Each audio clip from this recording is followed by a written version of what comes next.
Hi, this is Brian, and I'm from Brian Wants Your Help. And even though my initial foray into this this channel and the thoughts of it has been my vermiculture, I had started my worm farms with these bins. And you can see they have holes in the side, and this one has a lot of paper and so forth in it, worms, and I drilled holes in the bottom throughout, and that's to keep the oxygen going.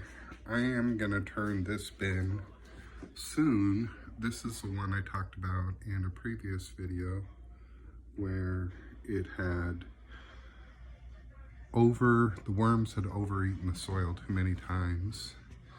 And I've turned it several times since they've done that.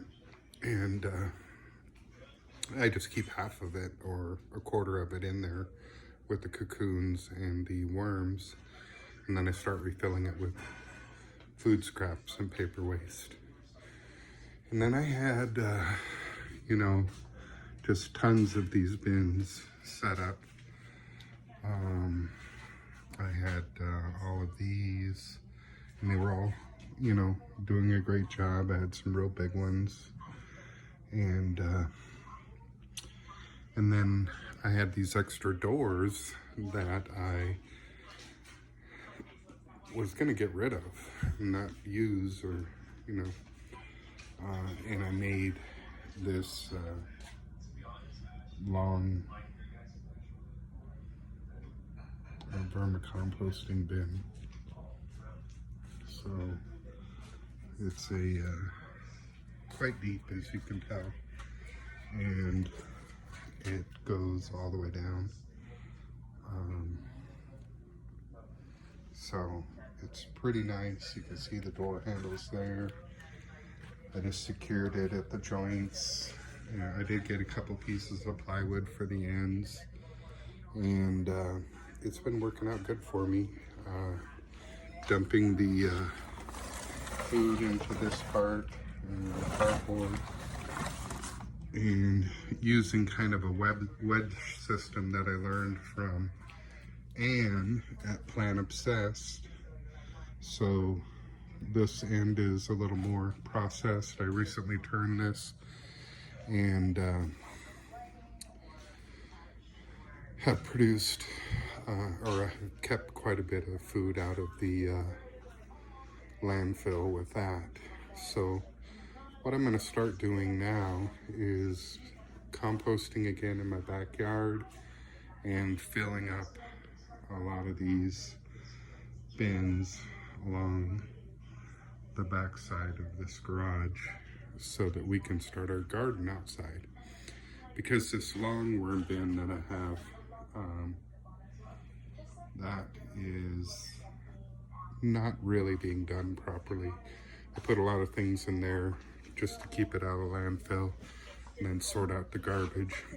But I wouldn't want to use it on plants, because even my cats will poop and pee on there when I'm not catching it. And you don't want that kind of stuff in your garden.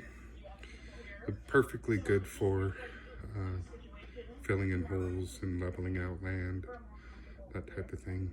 But without composting that to kill the parasites and kill the everything that's not good in it, I wouldn't want to use it. Even so, I wouldn't want to use it. That's just my keep it out of landfill farm. But the rest of them, it's right now it's the beginning of November. Get the rest of them going. That give them enough time to produce castings that I can use to mix with my compost and start our garden for next year. So in future videos, you'll be able to see